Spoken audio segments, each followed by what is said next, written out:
Президенттик шайлоо мен макулмун. Ошол эле кезде парламенттик шайлоо качан болот? Катар менен болгондо. Ноябрдабы же октябрдабы? Президенттик шайлоо өз мөөнөтүндө өткөндө эле парламенттик шайлоо дагы өз Ошону мөөнөтүндө мен өтөт. сурап атам да. Бул Рахмат. жерде жок, урматтуу төрага, бул жерде мындай жазылып турат да. Так жазылган жок. Ошон үчүн мен сурап атам. БШК айтып берсинчи, качан болот ошондо? Урматтуу Дастан Далабаевич, 2027 жылдын 24 январында Жок, бул өткөрүлөт. президентский. Мен парламенттик шайлоону сурап атам. Парламенттик өз мөөнөтүндө Жок, өз мөөнөтү менен ошондо өз качан? мөөнөтү 26 жыл ноябрь. Ноябрь пока күн белгиленек, белгисиз азыр. Аны Вот мен эмнеге сурап атам, Тынчтык Куроюмович, ошону дагы так жазыш керек болуп атат да. Так жазылган эмес да, ошону биз дагы кийинки мыйзам мененби же анан бөлөкчөбү ошону так жазып койсок. Жок, Дастан Далабаевич, Конституцияда, конституциялык мыйзамда так көрсөтүлгөн да, Жогорку Кеңештин депутаттары 5 жылга шайланат. Так.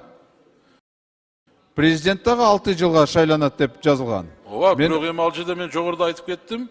Эгерде ошол действующий редакция боюнча карасак, анда октябрь айына коюлуп калды да. Жок, мен макулмун. Президенттикке мен каршы эмесмин. Мен парламентке сурап атам да, бул жерде ноябрда болсо, кайсы күндө жазылган эмес да. Биз 3 воскресенье, 3 воскресенье же 2 воскресенье, 4 воскресенье ушундай так жазып койсок тура эле болмок да. Ошону айтып атам сизге. Рахмат. 78 депутат каттоодон өттү. Урматтуу депутаттар, Кыргыз Республикасынын президентин жана Кыргыз Республикасынын Жогорку Кеңешинин депутаттарын шайлоо жөнүндө Кыргыз Республикасынын конституциялык мыйзамына өзгөртүүлөрдү киргизүү тууралуу конституциялык мыйзамдын долбоору экинчи окууга киргизилет. Демилгечилер депутаттар Тургунбек уулу, Сыдыгалиев, Түмөнбаев, Сулайманов, Маматалиев, Примов, Төлөнов, Салымбеков, Ажибаев, Рустамбек уулу, Нышанов. Конституциялык мыйзамдар, мамлекеттик түзүлүш, сот укук маселелери жана Жогорку Кеңештин регламенти боюнча комитет караган. Баяндамачылар Султанбекова Чолпон Алыевна, аталган комитеттин төрайымы, депутат Примов Улан Бердибаевич, мыйзам долбоорунун демилгечилеринин бири, чакырылган Шайназаров Тынчтык Урайымович Кыргыз Республикасынын шайлоо жана референдум өткөрүү боюнча борбордук комиссиясынын төрагасы. Урматтуу депутаттар, суроолор барбы?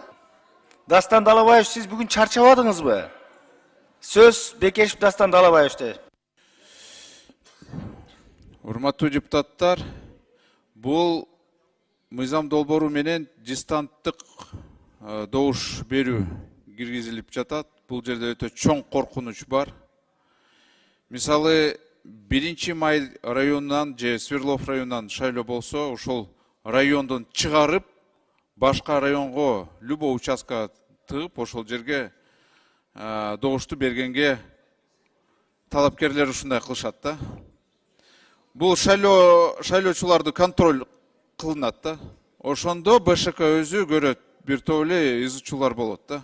Наразычылыктар болот. Бай эле кишилер жыргайт да.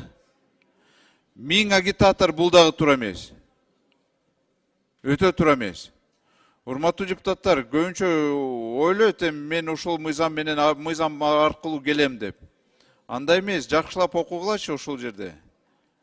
Дистанттык добуш берүү бул добушту уурдоо маселесин чыгарат. Мисалы, 5-6 микрорайондон шайлоочуларды такси менен 1 май районга алып барат. Же наоборот 1 майдан Октябрьский районга алып барат. Зато мына контроль болуп калат, шайлоочунун контроль. Мына чоң риск ушундай болот да. Экинчи, бул легальный подкуп болуп калат. 1000 үгүтчү дегенде 5000 сомдон төлөйсүн, 5 миллион сомду бересиң, и уже как минимум сенде 5000 уже шайлоочу бар. Офистен отуруп алып шайлоону кылышат да. Бул акыйкатка, адилеттикине эч мындай жарабайт да. Мен каршымын бул мыйзам долбоорго. Ушундай редакцияга. Идея сонун болчу изначально, бирок саясий коррупцияны биз жок кылабыз деп, наоборот, тескерисинче саясий коррупцияга алып баратабыз. Ошону кандай, ошол эки норма калды, урматтуу Улан Бердибаевич? Урматтуу Дастан Далабаевич, мен сизге мыйзам долбоорунун демилгечилеринин бир катары айтып коеюн. Бул маселени биз карадык. Дастан Далабаевич, кечиресиз, сиз айткан жанагы аралыктан добуш берүүдөгү Октябрь районунан Свердлов районуна же болбосо 1-Май районуна алып барып добуш берет деген бул теориялык негизде гана бир ошондой кооптонуу божомол сыяктуу эле да. Себеп дегенде алга кандай кызыкчылык, эмне артыкчылык бар? Баары бир эле ошол Октябрь району үчүн добуш берет. Ал эч убакта 1-Майга же Свердловдон көрсөтүлүп аткан депутатка баягы орун которуп барып ал үчүн бербейт. Баары бир сизге берет. Бул жерде эч кандай коркунуч жок. Анан эгерде сиздин жеке оюңузду эле мындай жалпы көрүнүшкө айтуу мен ойлойм туура эмес деп, экинчиден добуш сатып алуу боюнча сиз айтып атасыз 1000 үгүтчү бул көп деп. Бул жерде 1000 үгүтчү болсун деген норма жок. Сөзсүз түрдө деген 1000 үгүтчүгө чейин деп айтылып атат.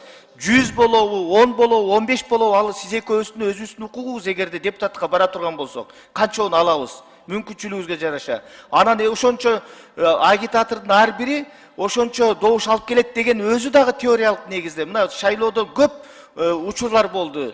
Сиздин округуңузда деле, биздин округубузда деле кээ бир шайлоо участоктарында 10 талап үгүтчүсү бар, же 20 үгүтчүсү бар, ошолордун бардыгы бербей койгон учурлар бар. Мына кече эле айтпадыбы 21 агитатордун 8 эле добуш берди деп. Мындай жагдайлар да бар да. Эмне үчүн бул жагын айтпайбыз биз? Сөзсүз түрдө терс жагын айтабыз. Андыктан мен ойлойм бул туура эле болуп атат деп. Бул экинчи жагы. Үчүнчү жагы 1000 эмне үчүн? Мисалы, мына эгерде 30 округга бөлсөк, шайлоочулардын саны 150 миңге чейин көтөрүлүп атат. Бул аймактык узундук. Маселе мен өзүм айтайын. Эгерде Аксыш, Алабука, Чаткал шайлоо округун ала турган болсок, Дастан Далабаевич, ошол округдун бир учунан экинчи учуна чейин 320 чакырым болуп атат. 320 чакырым. Элестетиңиз. А мындай округдар, аймактарда аябай көп. Сиз жеке эле Бишкектин мисалды айта бербесеңиз. Рахмат. Сизди сыйлайм, урматтуу, макул эмесмин сиз менен. Себеби сиз айтып атасыз чогуу чыксак.